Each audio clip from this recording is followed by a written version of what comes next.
Stride, the chair of the Treasury Select Committee and Rishi Sunak supporter, in just a few moments about the transparency that he suggests Liz Truss is avoiding. Meantime, John in Eltham says regarding the apparent empty shelves at Christmas because of this strike at the port. Tom, forget the empty shelves at Christmas. It won't be a problem. We won't be able to afford to buy anything anyway, says John. Meanwhile, and I knew this would happen. Yes, I knew this was coming. So thank you to everybody that's messaged. Jackie in North Watford. Tom, correction required. They froze the triple lock this year. They did. You're absolutely right. They froze the triple lock this year. But next year, in April, the triple lock will rise by inflation, which you could say is what you expected because that's what you were promised, and therefore to not get it last year or this year was unfair, and you can be very upset about that. And I'm just gently pointing out that there are plenty of people who are in work who are not seeing inflation busting pay rises. That's part of the reason why we're seeing the industrial action. I'm not for a minute trying to suggest that anybody on the state pension is rolling in it and laughing all the way to the bank. Just gently making the point just before the army starts to rise up. Jackie, thank you very much indeed. Paul's in Enfield. Do you want to talk about the energy crisis this winter? Hi, Paul. Hi there.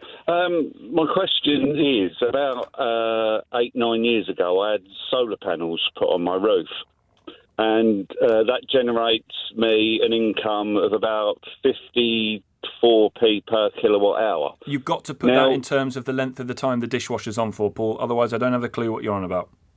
Right, OK. So 8 years ago, if you put solar panels on your roof, then the energy company would pay you 50p per kilowatt hour to feed your electricity into the national grid. Mm-hmm.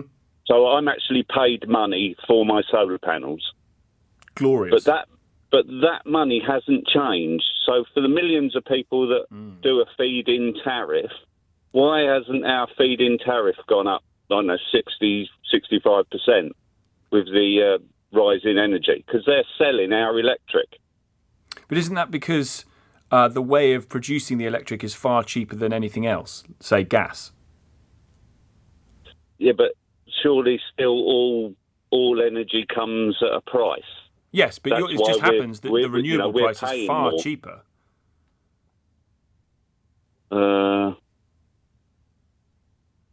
Yeah, but I'm actually giving them electric, and they're selling my electric at an inflated price.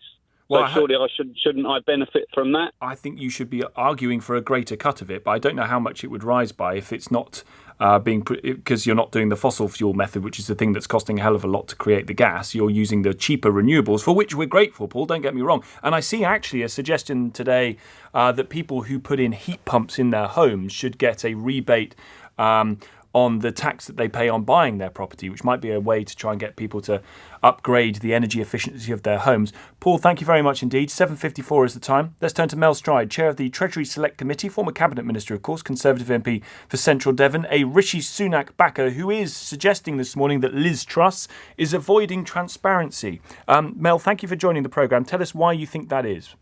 Good morning, Tom.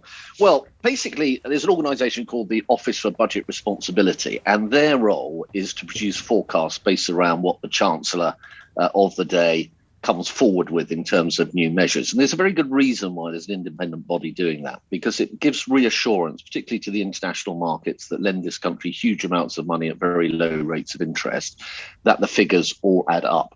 Now, what I think we know at this stage is that Liz is coming forward with an emergency budget shortly after September the 5th, and there will be a number of very significant tax measures within that, plus some spending measures as well, as yet undetermined. And at the moment, the Liz camp, I believe, are saying that there will not be any OBR forecasts produced at that time. And that's kind of like flying blind. It means that you do all these dramatic things on tax, etc., but you don't actually know what the independent forecaster believes the impact will be on the public finances. And I think that's quite a serious situation were that to come about. Three things. One, how long would it take for the OBR to produce a report in an emergency? Two, does it matter that the independent forecaster says we think it's going to be this and the Treasury, the government says, well, we think it's going to be this? And three, the OBR is legally required to do it anyway. Okay, so let's go in reverse order, if you like. So legally required to do it anyway, yes, that's twice a year. It's required under its charter to provide a forecast, and that's typically around a normal budget and the spring statement.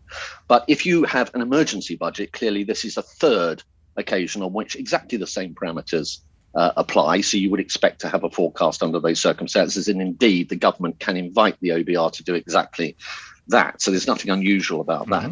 In terms of how quickly the OBR could do this, under normal circumstances, they require about 10 weeks. But what they will have been doing is very clearly in the background, not just sitting there doing nothing, but they'll have been observing what the various candidates have suggested in terms of fiscal policy going forward, and they will have started work on that, and they will be liaising with departments like the Treasury and HMRC on tax in order to get those figures marshalled. So there's no doubt they could move much quicker than that matter of weeks. But there's an important point here, Tom, is there are two possible forecasts you could look at. One would be at least to update the status quo forecast, as it were, without additional measures being brought forward, because that position has deteriorated since the last forecast in March. And when Liz and others talk about the headroom, the fiscal headroom, the space to cut taxes on a funded basis, they are referring to that fiscal headroom against target. That will have shrunk, and we need to know by how much. And that the OBR must know but what now. You're asking for, isn't it, Mr. Stride? What you're asking for here is, in an emergency,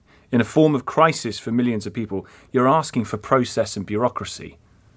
No, we're asking for transparency and reassurance that whoever wins this contest comes forward with is affordable and not reckless. Do you think now, Liz Truss it would right be crazy to not have that forecast? Do you think Liz Truss is right to say that a recession isn't inevitable?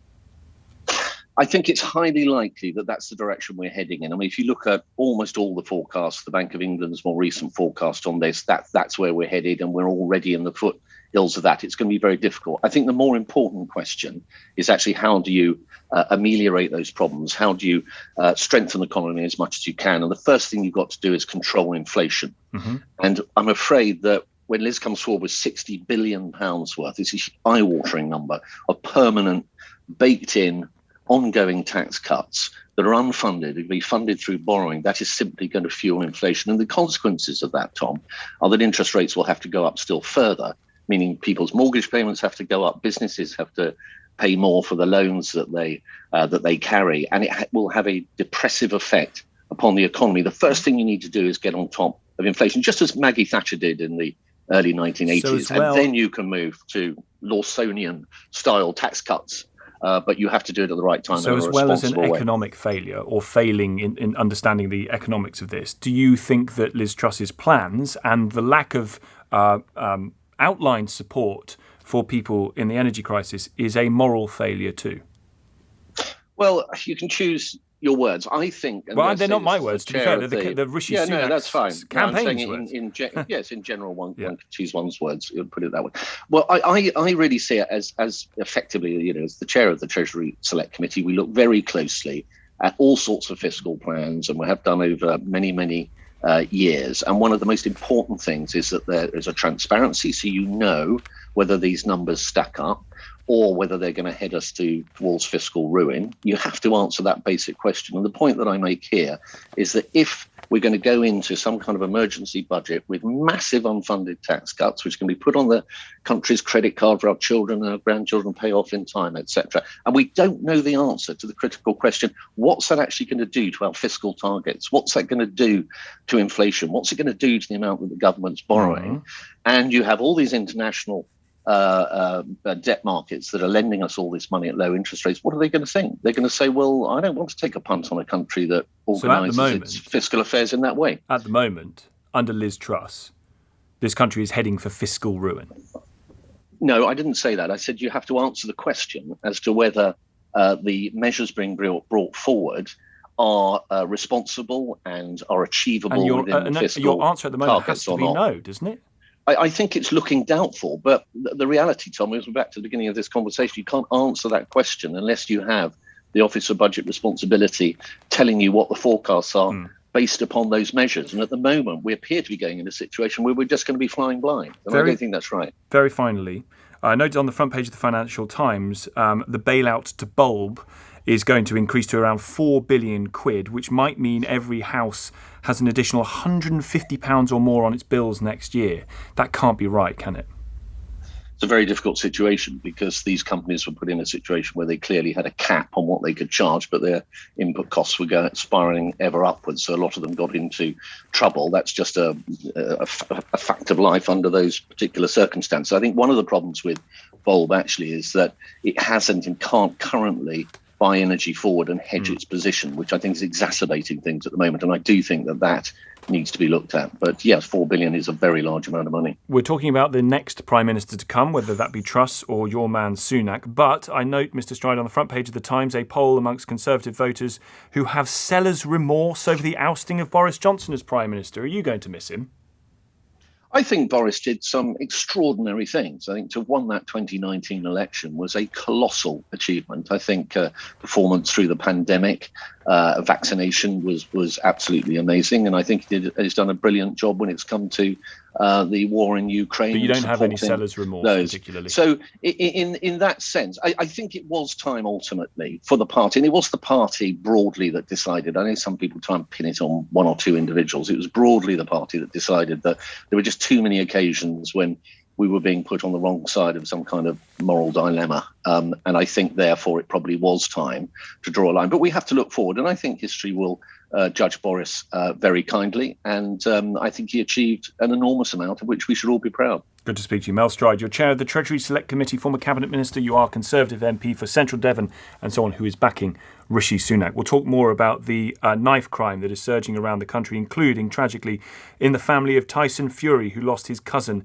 in an incident in Greater Manchester over the weekend. Details to come after the news at 8 o'clock. On your radio, on Global Player, and Play LBC. leading Britain's conversation. This is LBC.